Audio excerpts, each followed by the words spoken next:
ఉన్న బంగారాన్ని విడిపించి ఆ రోజు ఆన్లైన్ రేటుకే మేము కొంటాం. Sharma gold company.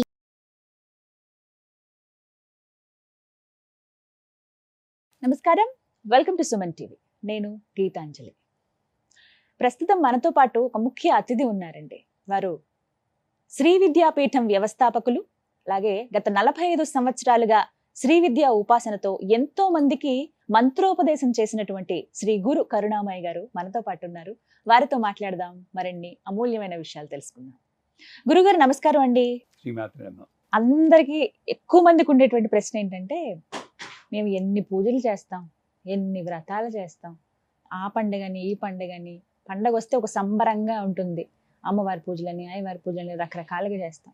ఎన్ని పూజలు చేసినా మాకున్న కష్టాలు మాత్రం తీరట్లేదు. పూజ చేసే కొద్దీ ఇంకా కష్టాలు ఎక్కువవుతున్నాయే తప్ప ఎక్కడా తీరిన దాఖలాలు అయితే లేవు. ఏమిటి బాధలు మాకు? ఎక్కువ పూజలు చేస్తే కష్టాలే ఉంటాయా అని అడుగుతున్నారు. మీ ప్రశ్నలో ఇంకోటి కూడా యాడ్ చేసుకోవాలి. అందరూ నాకే ఎందుకు ఈ కష్టాలు, ఇది మరీ ముఖ్యమండి. వాడికి ఎందుకు రాలేదు, నాకే ఎందుకు వస్తున్నాయి అనుకునే వాళ్ళు చాలా మంది. ఏమండి, నిజంగా ఏ పని చేసినా అది మంచి అయినా చెడైనా every action has got an equal and opposite reaction. ఏంటది? Newton's third law of motion. మీరు ఫిజిక్స్ లో చదువుకుంటారు, చిన్నప్పుడు చదువుకుంటారు. ఏం చేసినా దానికి రియాక్షన్ ఉంటుంది. సో నేను చేసిన కర్మలు బోల్డ్ ఉంటాయి, మీరు చేసిన కుప్పలు కుప్పలు కుప్పలు ఉన్నాయి. ఎన్ని జన్మలు ఎత్తామో ఎవరికి తెలుసు, కోటాను కోట్ల జన్మలు. మరి పూజ చేస్తున్నప్పుడు మోక్షం రావాలి కదా. ఎందుకంటే ఆవిడేమన్నారు, రామ అనే శబ్దం చెప్తే చాలు నీకు మోక్షం ఇస్తాను ఒకళ్ళు, నారాయణ అని చెప్తే మోక్షం ఇచ్చేస్తాను. అలా అన్నప్పుడు అది సత్యమే. నేను పూజ చేస్తే నాకు మోక్షం రావాలి. అలా అని నేను పూజ చేస్తే నాకు మోక్షం పాత కర్మలు ఎవడు చేస్తాడండి?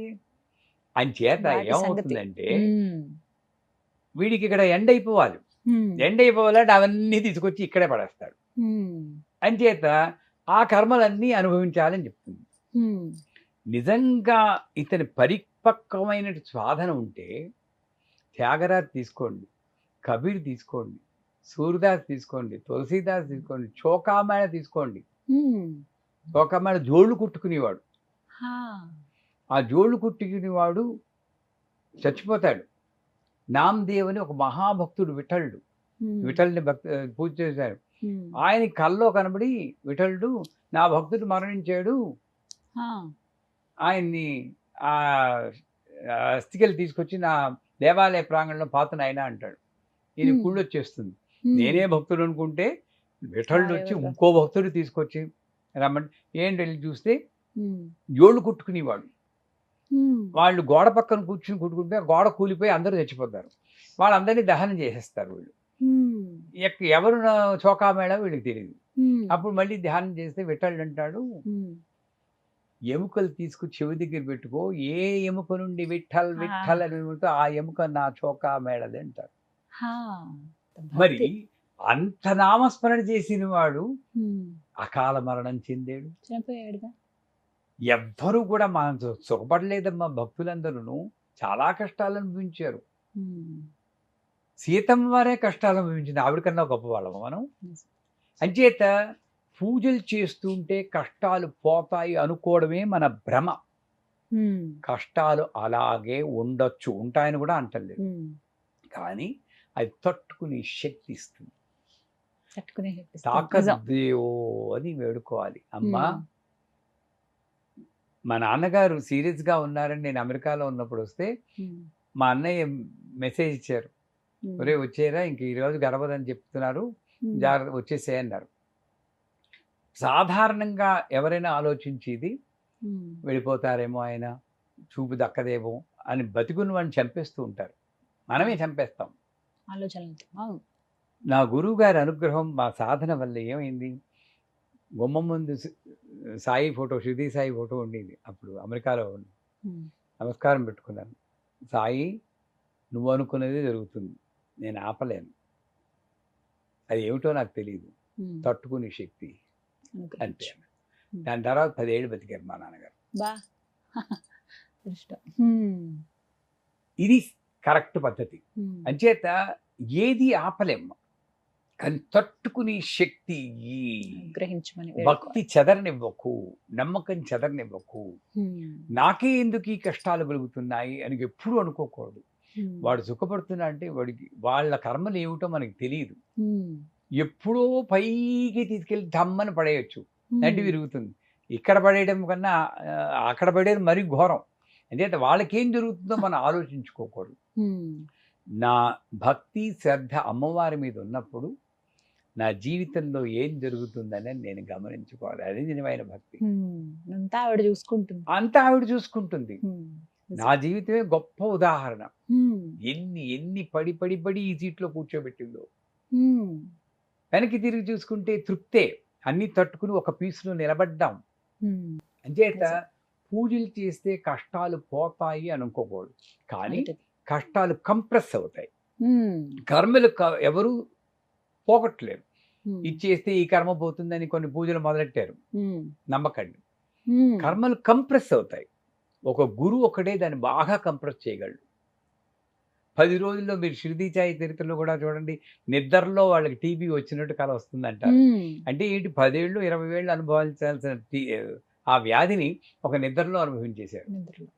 మనకి కళల్లో చెడు కళ వచ్చిందంటే మళ్ళీ పరిగెడతాం, ఏమని చెడ్డ కళ వచ్చిందంటే ఏమని చేయాలనో శాంతి చేయాలంటారు.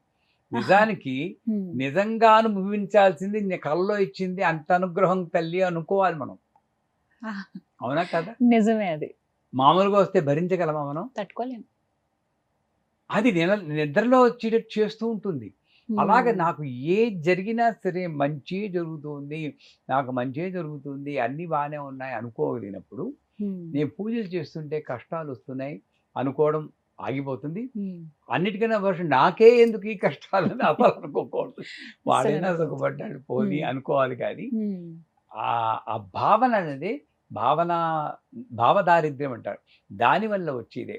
అంచేత పూజ చేసేటప్పుడు నేనేం కోరుకోవాలంటే, నువ్వు కోరుకున్నట్లే నేను చేసిన కర్మ ప్రకారం నాకు జరుగుతుంది, దాన్ని భరించి శక్తి అనే కోరుకోవాలి. కష్టాలు తొలగిపోవాలని కుంతిదేవి కూడా కష్టాలు తొలగిపోవాలని ఎప్పుడు కృష్ణుని కోరుకోలేదు. నాకు మళ్ళీ జన్మ అంటూ ఉంటే ఇలాంటి జన్మ ఏమను ఎవరైనా కోరుకుంటారండి? అంత భరించాక కోరుకోరు. మరి అలాంటి వాళ్ళని చూసి వాళ్ళని మనం నేర్చుకోవాలి. కానీ చిన్న చిన్న ఏమిటి కష్టాలు ఇంతకీ మనకి? ఓ ఉద్యోగం లేకపోవడం, ఉద్యోగం పోవడం, 2 పూట్ల తిండి, 2 జతల బట్టలు, పైన సీలింగ్, ఈ మినిమం అందరికీ దొరుకుతుంది. ఎక్స్ట్రాలు మనం ఊహించి అది కుదరనప్పుడు దానికి అంటే కష్టాలు ఉన్నాయి, నేను లేవండి వాళ్ళని కించపరచడం లేదు, ఉన్నాయి. కానీ నేను దాన్ని భక్తితో నా పూజలతో దాన్ని తట్టుకునే శక్తి కోసం ప్రయత్నించాలి. కానీ కష్టాలు పోవడానికి ప్రయత్నిస్తే ఇలాంటి ఇలాంటి బాధలు కలగడానికి మనకి ఆస్కారం. ఇంకా అదనంగా ప్రతి ఒక్కరు తెలుసుకోవాలి ఈ విషయాలు. చాలా చక్కగా వివరించారు గురుగారు.